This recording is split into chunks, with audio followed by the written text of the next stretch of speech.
여러분 안녕하십니까? MBC 뉴스데스크 계속해서 대전, 세종, 충남 소식 전해드립니다. 충남형 더 행복한 주택은 아이를 낳으면 임대료를 면제해주는 파격적인 혜택으로 이웃나라 일본과 중국에서도 조명받고 있는데요. 더 행복한 주택이 신축 아파트로는 처음으로 아산에서 분양을 앞두고 있어 실수요자들의 관심을 끌고 있습니다. 고병건 기자입니다. 충남 아산 배방읍의 한 신축 아파트. 내년 7월 600세대가 입주 예정인데 오는 10일 분양을 앞두고 실수요자들의 관심이 뜨겁습니다. 4, 5천만 원의 보증금에 매달 11만 원에서 15만 원 안팎의 임대료도 저렴한 편인데 입주 뒤 한 아이를 낳으면 월 임대료를 절반만 내도 되고 두 아이를 출산하면 임대료를 아예 내지 않아도 됩니다. 바로 충남도가 신혼부부와 청년 세대를 위해 준비한 더 행복한 주택 신축 아파트입니다. 쾌적하게 지낼 수 있을 것 같아요. 어린이집 단지 안에 생긴다고 해서 너무 좋을 것 같아요. 더 행복한 주택은 지금까지 천안과 아산에서 매평 24세대가 운영되고 있고 아산 배방읍 건축형을 포함해 2023년까지 모두 1,015세대가 공급됩니다.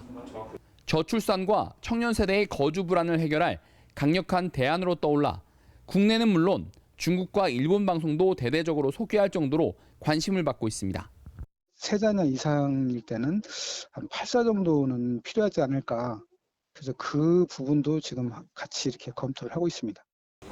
충남도는 1,000세대를 공급하는 1단계 정책이 마무리 단계에 있다고 보고 앞으로 정부 등과 협의해 주택을 추가 공급하는 더 행복한 주택 2.0을 검토할 계획입니다. MBC 뉴스 고병건입니다. 유전자 이상에 의해 생기는 각종 질환을 유전자 자체를 고쳐 치료하는 게 바로 유전자 치료입니다. 이때 가장 중요한 게 교정할 DNA를 찾아 가위처럼 정교하게 잘라내는 유전자 가위인데요. 지난해 노벨상까지 받은 기존 유전자 가위보다 크기가 훨씬 작고 효율도 높인 유전자 가위가 국내에서 개발됐습니다. 김윤미 기자가 보도합니다. 실험실에서 키우고 있는 대마입니다. 환각 성분으로 국내에서는 마약류로 지정돼 엄격하게 규제받지만 환각 성분만 제거하면 소아 뇌전증 등의 효과적인 치료제가 될 수 있습니다.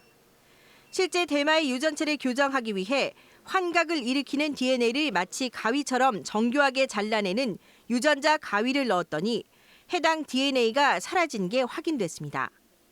한국생명공학연구원과 연구원 창업기업이 인간은 물론 동식물의 이상 유전자를 골라 제거하는 유전자 가위 개발에 성공했습니다. 지난해 노벨 화학상을 받을 정도로 세계적으로 주목받는 크리스퍼 유전자 가위보다 크기가 3분의 1에 불과하고 효율은 더 높습니다. 작은 사이즈, 그리고 높은 안전성, 그리고 높은 효율을 특징으로 들 수가 있습니다.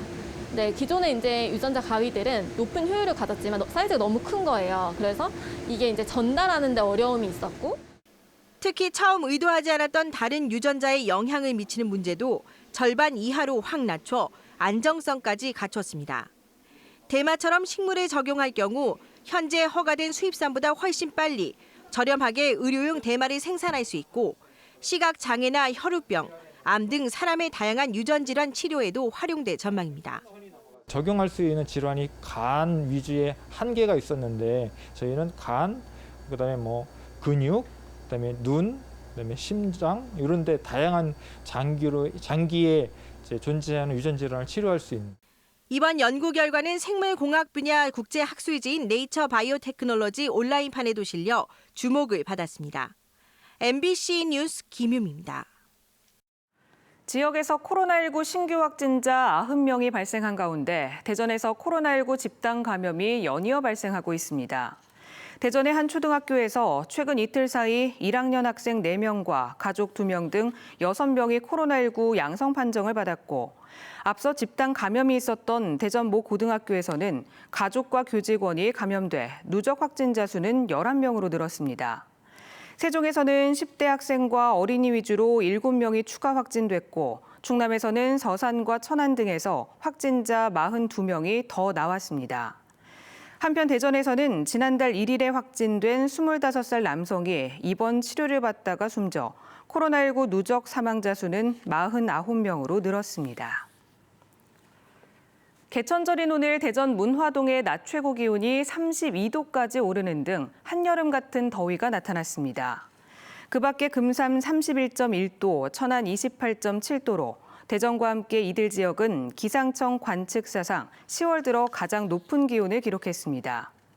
대체 휴일인 내일은 대체로 흐리고 낮 최고 기온은 26도에서 29도로 오늘보다 낮겠습니다.